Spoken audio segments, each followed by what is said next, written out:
श्रीराम जय जय राम। जेथे भगवंताचे नामस्मरण तेथे सर्व संतांचे ठाण। जोवर धरिली जगाची आस तोवर परमात्मा दूर खास। परमात्म्याची प्राप्ती न होई राखता विषयासक्ती। जग विषयाकार राहिले तेथे प्रेम केले तरी घाताशी आले। विषयी एकजीव झालो जाण सुटताना सुटे आपण जाण। मान अपमान जगाचे सुख दुःख हे स्वार्थाचेच मूळ आहे जाण। अभिमानात परमात्म्याचे विस्मरण हे जीवनाचे मुख्य लक्षण। सुख दुःख विपत्ती आपत्ती ही माया प्रपंचाची ओहोटी भरती। आत्मनिष्ठ बाणल्या वाचून माया न हटे न सुटे जाण। आता करी शूर मन मायेची हटवावे आपण। जैसे बाहेर दिसले त्याचे बीज आपणास उरले। एकच वस्तूची ओळख जाण पूर्ण होते समाधान। ज्याच्यात मानावे सुख त्याच्यातच उद्भवते दुःख। नराचा होतो नारायण जर न चुकला मार्ग जाण। जे ते ठेवावी आस त्याचे बनावे लागते दास। देह तो पंचमहाभूतांचा त्याचा भरोसा न मानावा फारसा। मी तुम्हास सांगतो हित दृश्यात न ठेवावे चित्त। दृश्य वस्तू नाशवंत असते भगवंत कृपेने समाधान येते। परिस्थिती नसे बंधनास कारण असे आपलेच मनाची ठेवण। देवास पाहावे ज्या रीतीने तसाच तो आपणास दिसतो जाण। विषयाची नाही झाला जोवर त्याग तोवर रामसेवा नाही घडीत सांग। आपले आत्यंतिक हित हेच खरा स्वार्थ जाण। चित्ती जे विषयापासून सुटले ते आनंदाचे आले। राम नाम प्रेमयुक्त चाले धणी त्यांसी म्हणती ब्रह्मज्ञानी। द्रव्यदारावर्जित जाण ही खरी संतांची खूण। सृष्टी पहावी भगवदाकारी प्रेम ठेवील त्याचे वरी। त्याला नाही दुसरी सरी आल्या गेल्यास द्यावे अन्नदान। मुखाने भगवंताचे नाम हृदयात रामाची प्रीती यासच थोर म्हणती जीवनमुक्ती। न धरावी जगाची आस तोच होऊ पाहे रामदास। नामात संत नामी भगवंत वृत्ती राखावी अत्यंत शांत। हेच संतांचे मुख्य लक्षण जाण। जेथे भगवंताचे नामस्मरण तेथे सर्व संतांचे ठाण। अगरबत्ती जळून गेली परी सुवासाने राहिली। तसे रामचरणी झाले जे लीन तेच खरे जिवंत जाण। संतचरणी झाला लीन त्याला भाग्याच नाही म्हणून दुजेवणे। संतांची संगती भगवंत नामाने साधते। श्रीराम जय जय राम।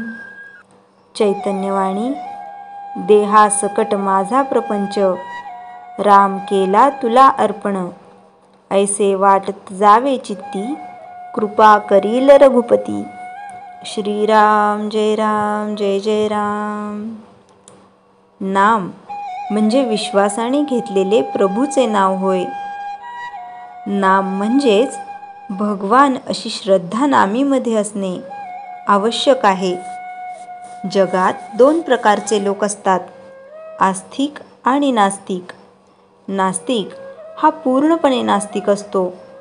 तो फक्त अहोरात्र देवाला शिव्या देत देवाची एक प्रकारे पूजा नामस्मरण करीत असतो। म्हणून श्रीकृष्ण भगवानांना वैरभाव ठेवणारे कंस पूतना शिशुपाल वगैरे मोक्षाचे अधिकारी झाले। नामस्मरण म्हणजे भक्ती प्रेम आवड ही मनुष्याला जिवंत जगण्यासाठी आवश्यक। नाहीतर जीवन निरर्थक होईल। आपण आपल्या बायको मुलांवर प्रेम करतो, त्यांना मरेपर्यंत हाका मारत असतो, तेव्हाच ते सुद्धा आपल्यावर प्रेम करतात. मग परमेश्वर दयाळू आहे, त्याचे नाव घेतल्यावर तो आपल्याला दूर कसा लोटेल?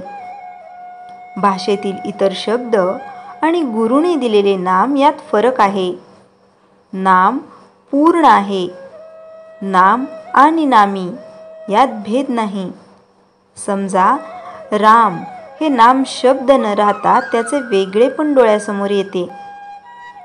रामाची मूर्ती उभी राहते, एक वेगळा भाव जागृत होतो. नाम सूक्ष्म आहे, शक्तिमय आहे. जागृत राहून अखंड अनुसंधान साधले पाहिजे. भगवंताला निर्जन जागी एकटे काम करताना कसेही आळवत जा, प्रार्थना करा. अनुरागाने आळवा, तो प्रसन्न झाल्याशिवाय राहणार नाही. काही लोकांच्या तर त्याला आवळताना डोळ्यातून अश्रू वाहतात. मन आणि मुख एक केल्याने भक्तीचे, नामस्मरणाचे फळ मिळते. संसारात सगळ्यात देव पाहायला शिकले पाहिजे. माझा परमेश्वर सगळ्यामध्ये आहे ही भावना मनात स्थिर केली की नामस्मरणाला बळ येते. हरिकथा, हरिकीर्तन, पूजापाठ, सदाचाराचे आचरण अशा अनेक गोष्टी एकत्र आल्यावर देव आपल्यापासून दूर कसा राहील? आईचे लक्ष मुलाकडेच असते, कारण तो आई आई करत असतो. नामाचं अंतःकरण शुद्ध करील.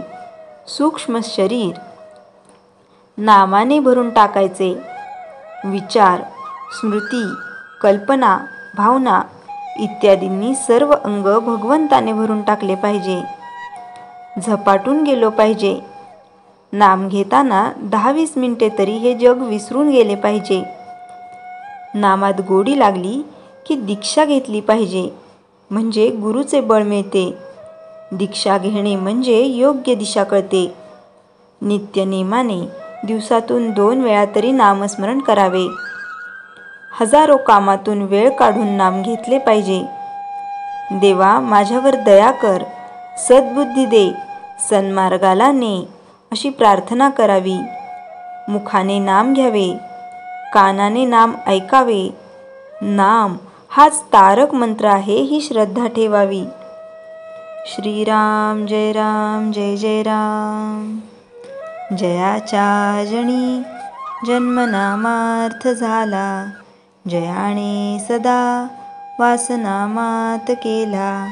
जयाच्या मुखी सर्वदा नाम कीर्ती, नमस्कार त्या ब्रह्मचैतन्यमूर्ती. श्रीराम जय राम जय जय राम.